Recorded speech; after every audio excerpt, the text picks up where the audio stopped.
नमस्कार। कल मैंने आपको बहुत डिटेल में बताया था कि किस तरह से सीबीआई ने मधुमिता शुक्ला हत्याकांड में घटना की परत दर परत खोली और किस तरह से झूठी कहानी गढ़ के इस पूरे घटनाक्रम को और उलझाने का प्रयास किया गया था अमरमणि त्रिपाठी द्वारा। लेकिन एक एक साजिशों का पर्दाफाश सीबीआई ने किया और इन सारे सबूतों, साक्ष्यों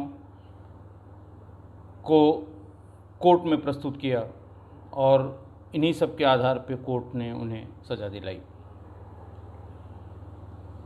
कुछ चीज़ें इसमें छूट गईं, जल्दी में छूट गईं, जिसकी तरफ मैं आपका ध्यान ज़रूर आकर्षित करूंगा। 9 मई 2003 को यह हत्या हुई और मुख्यमंत्री वापस लौट के आई, विदेश में थी। उन्होंने सबसे पूछताछ की, कुछ लोगों का ट्रांसफ़र किया, लेकिन जो राजनीतिक भूचाल आया था उसको देखते हुए 17 मई को ये केस सीबीसीआईडी को ट्रांसफ़र कर दिया गया। 19 मई को यज्ञदत्त दीक्षित आईआईटी कैंपस कानपुर पहुंच गए और वहां ऋषि खरे को उठा के उससे ये कहा कि तुम ये बयान दो कि इसकी शादी जाड़ों में 2002 में हुई थी, मैं मौके पर मौजूद था, मेरे सामने ही ये शादी हुई, वरना मैं कट्टा और नारकोटिक्स कुछ लगा के बंद कर दूंगा, तुम्हारी ज़िंदगी तबाह हो जाएगी। जब ये केस सीबीसीआईडी को दिया गया तो वहाँ उस समय बहुत अच्छे अधिकारियों की एक टीम थी। एसपी सीबीसीआईडी थे श्री अमिताभ यश साहब और एडीजी थे श्री महेंद्र लालका साहब। अमिताभ यश साहब की टीम अमरमणि से पूछताछ करने के लिए उनके लॉरेंस टेरेस वाले आवास पर गई। डिटेल पूछताछ करने के बाद अपनी प्राइमरी रिपोर्ट उन्होंने डीजीपी को सबमिट की और 17 जून को एडीजी साहब महेंद्र लालका साहब और अमिताभ यश को सरकार ने सस्पेंड कर दिया। आप समझ सकते हैं कि कितना राजनीतिक रूप से पावरफुल रहा होगा ये आदमी। और जब देखा कि अब इसमें इन दोनों अधिकारियों पे उसकी नहीं चली और इन दोनों ने भी सही बात डीजी ऑफिस को बताई, तो उन दोनों के विरुद्ध ये कार्रवाई की गई और तब मजबूरन 24 जून को ये पूरी विवेचना सीबीआई को ट्रांसफ़र कर दी गई। सीबीआई ने, जैसा मैंने आपको बताया था, कि अपनी इन्वेस्टिगेशन शुरू की और इसी बीच में 27 जून 2005 को यज्ञदत्त दीक्षित का एक सड़क दुर्घटना में उसकी मृत्यु हो गई। बाकी कोर्ट्स में जो चीज़ें चली उसकी बहुत लंबा इतिहास है। इतनी बार कोर्ट को गुमराह करने की कोशिश की गई, इतने बार कहानियाँ गढ़ के वहाँ रखी गईं, लेकिन भला हो सीबीआई के इस पूरी टीम का, डिप्टी एसपी राजा बालाजी का और मधुमिता शुक्ला की बहन निधि शुक्ला का, जो बहुत ही हिम्मती और किसी के दबाव में ना आने वाली, अपनी बहन को न्याय दिलाने के लिए वो कटिबद्ध, जिन लोगों ने ये सारे प्रयास, जितना कुचक्र रचा गया, वो सारे प्रयास विफल कर दिए और इस मुकदमे को, इस अपराध को और उसमें शामिल अपराधियों को उनके अंजाम तक पहुंचाया। कल का एपिसोड देखने के बाद विचार मीमांसा के श्री सतीश मिश्र जी ने एक बहुत लंबा सा कमेंट लिखा था। उन्होंने एक घटना की याद दिलाई थी जो दिसंबर 2001 उन्होंने लिखा है कि ये जाड़ों की बात है और ऐसे एक मकान में दबिश दे के कुछ लोगों को पकड़ा गया था। उसके बाद अमरमणि की भी गिरफ्तारी हुई थी, थाने पर हजरतगंज थाने पर लाया गया था। प्रेस ज़बरदस्ती करके उनका व्यू, उनकी बात जानने के लिए थाने में चला गया था और वहाँ पर किस तरह से कैमरे के सामने श्री सतीश मिश्र भी उस समय मौजूद थे और उस समय के सारे बड़े पत्रकार चाहे वो टीवी के हों चाहे समाचार पत्रों के हैं वो भी मौजूद थे और उनके सामने, चूँकि ये वीडियो रिकॉर्डेड है, अमरमणि ने कहा था मैं नेता हूँ, मेरा कुछ नहीं होगा, फिर से चुनाव लड़ूंगा, जीतूंगा, वापस होके फिर मंत्री बनूंगा। सतीश जी ने बहुत अच्छी बात बताई। ये पूरा प्रकरण मेरे संज्ञान में है, मेरे सामने का है, मेरे द्वारा किया गया था, लेकिन बहुत ढेर सारे प्रकरण हैं, इन सब का उल्लेख किया जाना ठीक नहीं है और ये बहुत लेंदी हो जाएगा हमारा जो ये एक्सपीरियंस हम आपसे शेयर करते हैं, और उबाऊ भी हो जाएगा। लेकिन चूंकि उन्होंने इस घटना का जिक्र किया है तो इस सिलसिले में वो घटना और एक और घटना के बारे में मैं आपको बताऊंगा कि किस तरह से पॉलिटिशियन जुडिशियल प्रोसेस का गलत इस्तेमाल करके, पुलिस की कनाइवेंस से और अपने रसूख और अपने प्रभाव को दिखा के किस तरह से वो अपराध में सम्मिलित हुए। बात 24 मार्च 2001 की है। एसएसपी लखनऊ के रेजिडेंस के ठीक सामने लाप्लास कॉलोनी है। ये वही लाप्लास कॉलोनी है जिस कॉलोनी में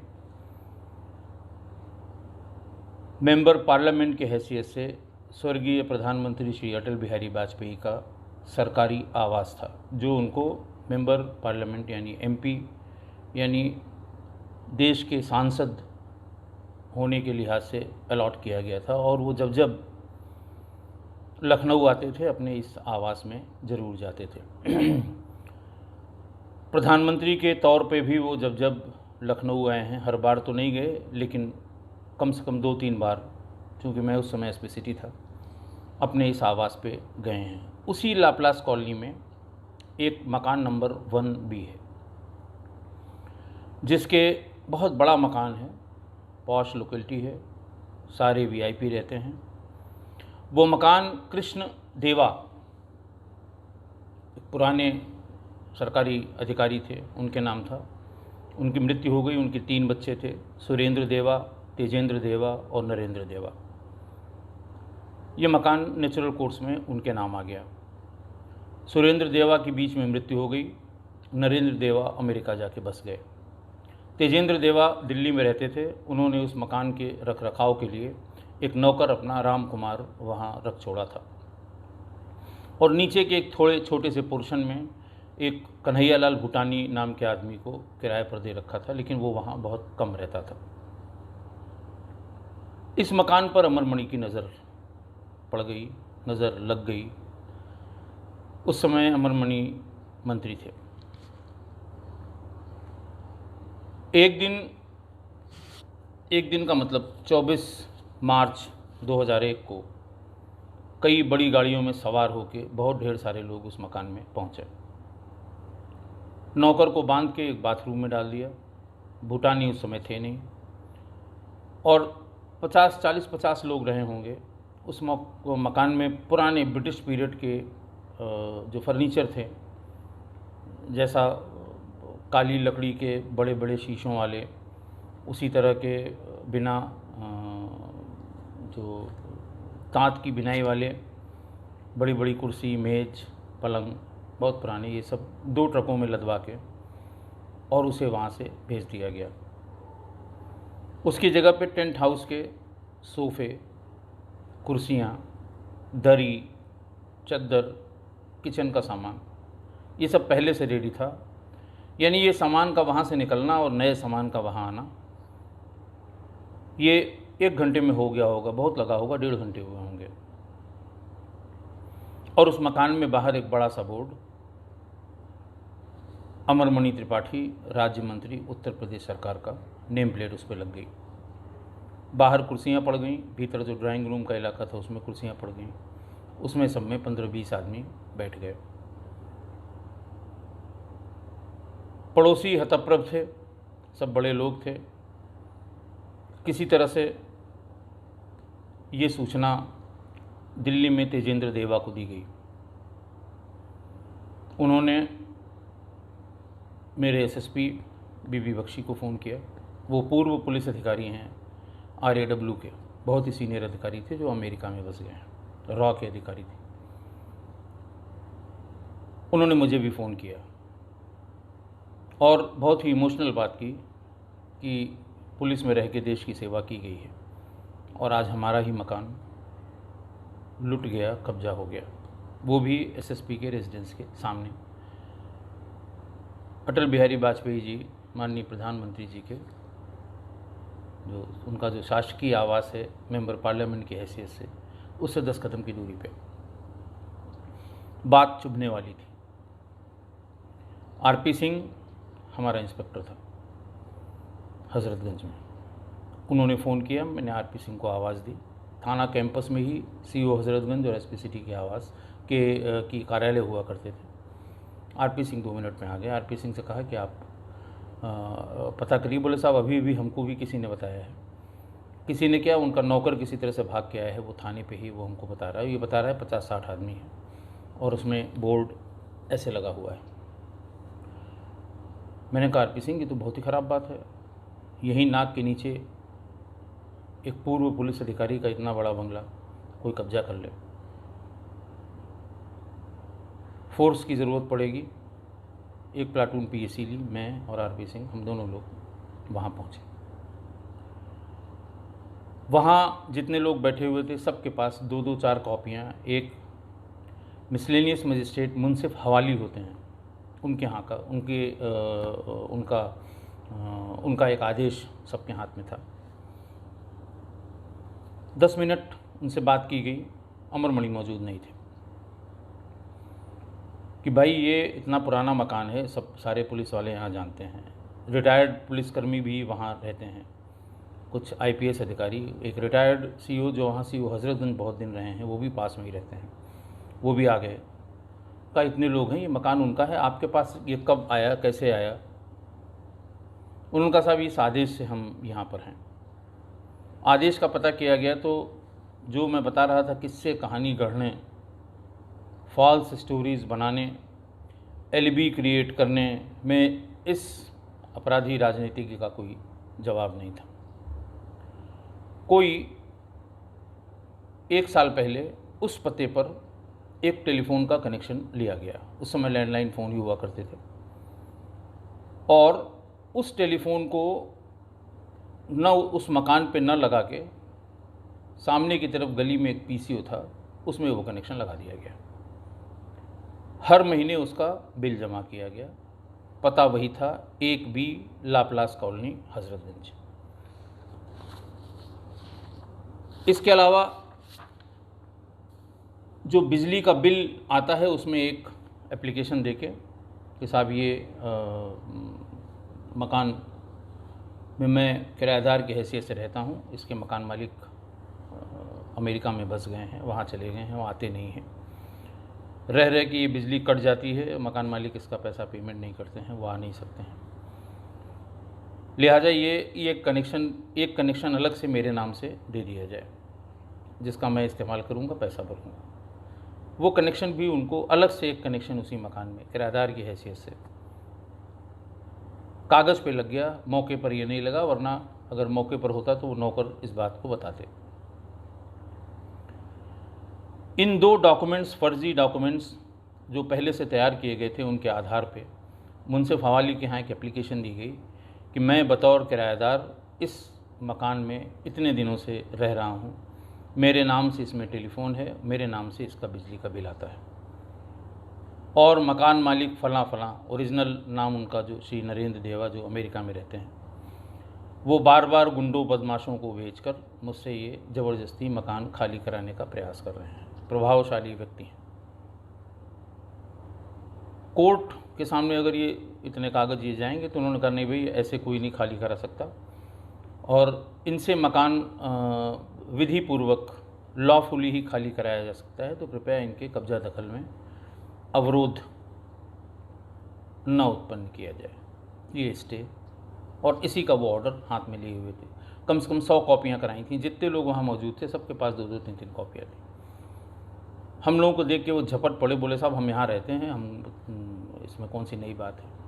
और इस बीच में जो वहाँ संभ्रांत लोग थे वो कहते हैं साहब ये तो अभी 1 घंटे पहले ऐसे ऐसे आए हैं। इंस्पेक्टर पीएसी लेके भीतर गया, दरवाज़ा बंद किया। मोबाइल फ़ोन में रिकॉर्ड करने की कोई बात उस समय तक नहीं थी। फिर आप समझ सकते हैं कि भीतर इंस्पेक्टर ने क्या किया होगा। एक एक करके लोग वहाँ से बाहर भागने लगे, अपनी अपनी गाड़ियाँ लेके वहाँ से भागे। उनसे ये पूछा गया कि ये सामान, तब तक वो नौकर भी आ गया, जिसको बांध के डाला गया था वो निकल गया था। उनसे ये पूछा गया कि इसका जो सामान था मकान मालिक का वो कहाँ गया। तो उनके गुर्गों ने ये बताया कि साहब इंदिरा नगर के फला मकान के जो कैंपस है वहीं इकट्ठा कर दिया है सब सामान। पुलिस भेज के वो सारा सामान वहाँ से लाया गया। नौकर के सहयोग से उसको व्यवस्थित किया गया जैसे पहले लगा हुआ था। नेम प्लेट उनकी निकाल के इंस्पेक्टर स्वयं ले गया, उसको गोमती नदी में फेंकाया। और फिर थोड़ी देर बाद प्रेस को बुलाया अमरमणि ने, और फिर वही बात कि मेरे राजनीतिक विरोधियों की साजिश से मेरा कोई लेना देना नहीं है, फलाना है ढिकाना है, इस तरह की तमाम बातें उन्होंने की। और मुझे नहीं पता वो कौन लोग थे, क्यों मेरे नाम का इस्तेमाल किया, कैसे उस मकान में मेरे नाम की तख्ती लगाई गई, मुझे कोई जानकारी नहीं है। बहरहाल इस पूरे प्रकरण में एक एफआईआर भी दर्ज की गई अज्ञात लोगों के खिलाफ। आप समझ सकते हैं कि अज्ञात लोगों के खिलाफ ये एफआईआर दर्ज की गई। ये थी पहली घटना। दूसरी घटना 6 दिसंबर 2001 की है। बस्ती में एक बड़े व्यापारी हैं धर्मराज मदेशिया। उनका बेटा राहुल मदेशिया स्कूल से दोपहर में 2 बजे, जो वहाँ बस स्टैंड चौराहा है और उसी के पास इनका धर्मराज मदेशिया का मकान है, उस मकान में अपने घर पे वो लड़का वापस आ रहा था और रास्ते में ही एक मारुति सवार 5 बदमाशों ने उसका अपहरण कर लिया। अपहरण बहुत सनसनीखेज था। बस्ती के बड़े व्यापारियों में श्री धर्मराज मदेशिया का शुमार होता था। बच्चा 15 साल का था। पूरी एसटीएफ को लगाया गया। एसटीएफ में एसपी उस समय श्री राजीव सब्बरवाल थे। राजीव सब्बरवाल साहब को जो लोग जानते हैं, पुलिस में खासकर बहुत ही सख्त, स्ट्रेट फॉरवर्ड और किसी से न दबने वाले, अपराध और अपराधियों से बिल्कुल समझौता न करने वाले अधिकारी के रूप में उनकी पहचान है। यह काम एसटीएफ को सौंपा गया। इलेक्ट्रॉनिक सर्विलांस की मदद से लोकेशन पता करते करते 11 दिसंबर की रात 11:30 पौने 12 बजे अनंत देव उस समय एडिशनल एसपी हुआ करते थे। उन्होंने फ़ोन किया कि सर एक दबिश में कैंट में चलना है, और एसटीएफ की पूरी टीम है और वहाँ सिविल पुलिस की भी ज़रूरत है क्योंकि वो आर्मी का इलाका है। हमारी पूरी टीम, एसटीएफ की पूरी टीम अनंत देव के नेतृत्व में वहाँ पहुँची। सरदार पटेल मार्ग पर कोठी नंबर 14, बहुत बड़ी कोठी, चारों तरफ से घेर के उसमें रेड की गई। उसके एक कमरे में अपहृत राहुल मदेशिया और 5 बदमाश उस समय थे। इन सबको घेर के इन्होंने भागने की कोशिश की। एसटीएफ सामने थी, उनके पास ट्रेंड कमांडोज थे। एक मुठभेड़ में इन सब लोगों को गिरफ्तार करके राहुल को, बच्चे को, उसको छुड़ा के इनको सबको थाना कैंट लाया गया। फिर ये पूछताछ शुरू हुई, ये मकान किसका है, इतना लेविश, इतना बड़ा मकान। तो ये पता लगा कि ये अमोल फाइनेंस कंपनी एक थी, उसका मालिक था वो। उस समय फाइनेंस कंपनियों का ऐसा दौर चल रहा था कि पैसा इकट्ठा करके फ़रार हो जाया करती थी। इसी तरह एक सेंचुरी कंसल्टेंट भी लखनऊ में थी और जौहरी बंधु इसके मालिक थे। बहुत बड़े बड़े अधिकारियों का पैसा, पब्लिक का जाने कितना पैसा लेके फ़रार हो गए। बाद में ये इन्वेस्टिगेशन सीबीआई को गई, सीबीआई ने इनको अरेस्ट किया। लेकिन जिसका पैसा, इन्वेस्टर का पैसा या गरीब आदमी का पैसा जो इन्वेस्ट हुआ था, बहुत थोड़े से लोगों को छोड़ के वो पैसा वापस नहीं मिल पाया। अमोल फाइनेंस कंपनी का ये मालिक जो फ़रार हो गया, तो किसी तरह से कुछ दिन में उसको राजेश अग्रवाल उस समय के सबसे बड़े बिल्डर थे, श्री राम टावर उनका बनाया हुआ था, उसके मालिक थे। और अपने एक एपिसोड में मैंने बताया है कि किस तरह से वो लखनऊ बाराबंकी मार्ग के निर्माण को देखने के लिए शाम को बादशाह नगर चौराहे पे गए थे और बदमाशों ने उनको पलट के गोलियां मार के हत्या कर दी थी। तो ये राजेश अग्रवाल ने इस मकान को खरीद लिया था। उसमें जो लोग पकड़े गए थे, सुभाष त्रिपाठी और एक लड़का था, और जो पकड़ा गया उसका नाम पंकज त्रिपाठी, सिद्धार्थनगर का रहने वाला था। उन लोगों ने बताया कि साहब इस मकान में अपहृत को रखने के लिए अमरमणि त्रिपाठी, माननीय मंत्री जी ने हम लोगों को बताया था। जांच से और पता लगा कि वहाँ पर एक कोई इनका गनर था, वो पहले रहा करता था, लेकिन पिछले हफ्ते 10 दिन से वो नहीं आ रहा था। राजेश अग्रवाल के भाई ने बताया कि साहब अमरमणि त्रिपाठी ने फ़ोन करके ये कहा था कि हमारा जो गनर है उसको रहने की जगह नहीं है, कुछ दिन के लिए उसको रहने के लिए ये दे दिया जाए। तो चाबी उसको हैंडओवर कर दी गई थी, उसी के पास थी।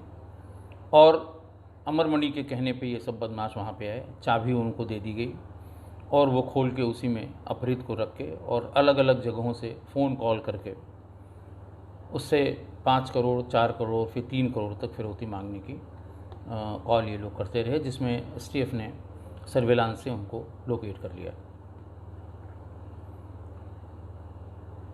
अमरमणि त्रिपाठी ने उस मकान को रिनोवेट भी कराया, कुछ हिस्से को उसको। बहुत ही खूबसूरत और बहुत ही बड़ा मकान है, आज भी है ये, कोठी नंबर 14 सरदार पटेल मार्ग पर। ये बात जंगल में आग की तरह फैल गई और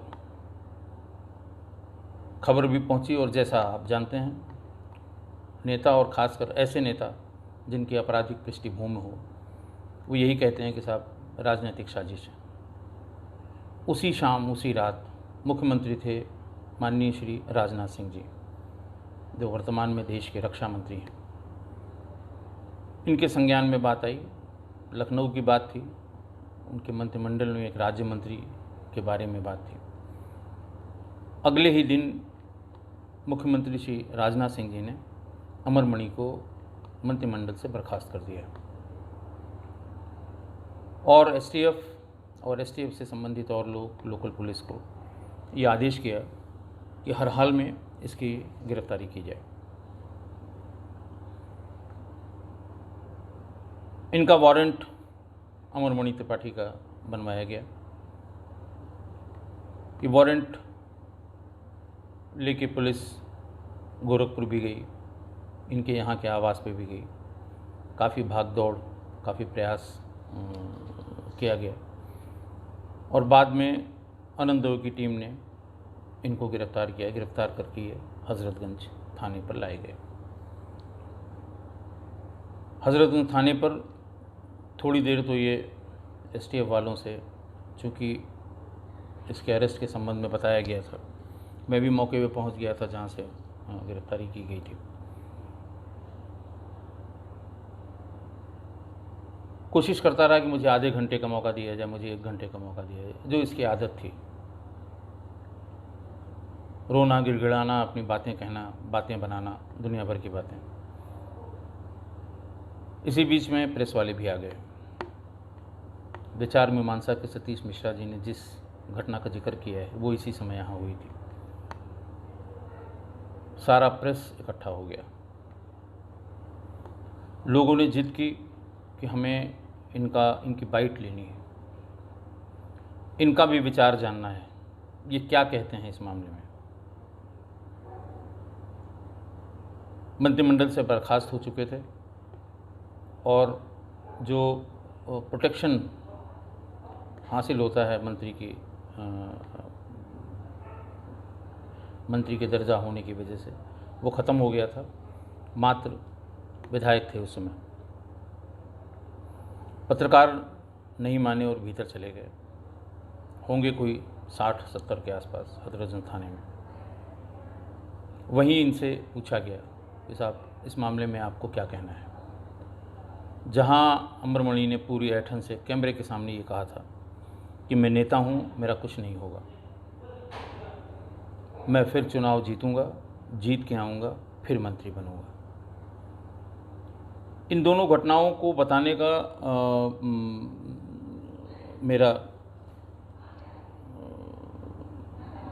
आशय सिर्फ इतना था कि ऐसा नहीं कि जो मधुमिता की हत्या करने के बाद इसने बहुत ढेर सारी कहानियाँ गढ़ी, डाइवर्ट करने का प्रयास किया, आईआईटी के एक छात्र को गिरफ्तार कराने का प्रयास किया, उस छात्र के रूममेट की ज़िंदगी बर्बाद करने का प्रयास किया कि कट्टे में बंद करके तुम्हारी ज़िंदगी बर्बाद कर देंगे, अपने ही लोगों को पंडित बना के, और ये बयान दिलवाया कि मैंने अनुज मिश्रा से मधुमिता की शादी कराई थी और उसके पेट में पल रहा गर्भ ये मिश्रा का ही है, उस आईआईटी के उस लड़के का ही है। इस तरह की जो फैब्रिकेशन है, जो मजाक है, कानून के साथ मजाक, सिस्टम के साथ मजाक, जुडिशरी को इस तरह से गलत सलत बातों को बता के उसको उलझाने की, भटकाने की, क्योंकि जुडिशियल ऑफिसर भी आफ्टर ऑल मानव होते हैं। आप उनके दिमाग में 3-4 शंकाएं पैदा कर दीजिए,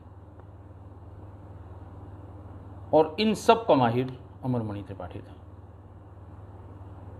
मैं आभारी हूँ सतीश जी का, उन्होंने कल याद दिलाया, और फिर मुझे भी लगा कि लोग ऐसा न सोचें कि ये सिर्फ मधुमिता शुक्ला हत्या कांड के तफ्तीश में, ट्रायल में इसने पहली बार इस तरह का प्रयास किया था। ये हमेशा से उस समय मंत्रिमंडल से बर्खास्त किया गया, राजनाथ सिंह जी ने अपने मंत्रिमंडल से बर्खास्त किया। इसको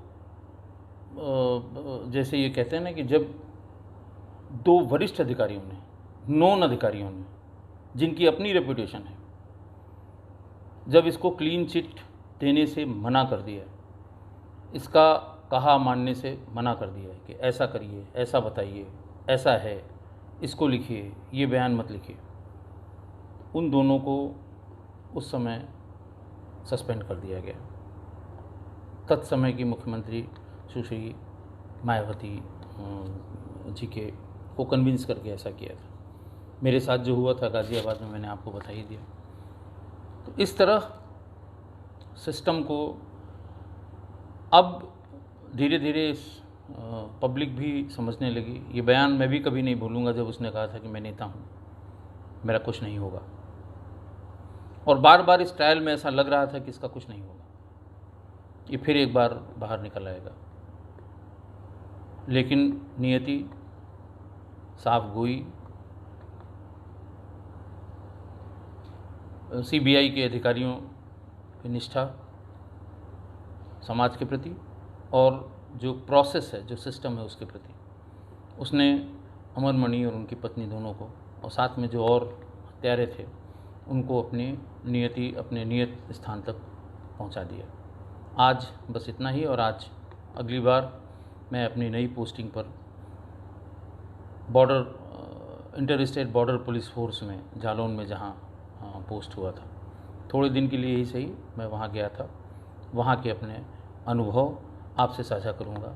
ताकि आप भी इनसे इस जानकारी से आप अपने इस जानकारी पर अपने विचार रखें और ये देखें कि किन परिस्थितियों में पुलिस अधिकारी उस समय में काम करते थे, जब कोई संसाधन नहीं थे, जब नंबर भी बहुत ज़्यादा नहीं था पुलिस अधिकारियों का, क्राइम उतना ही होता था।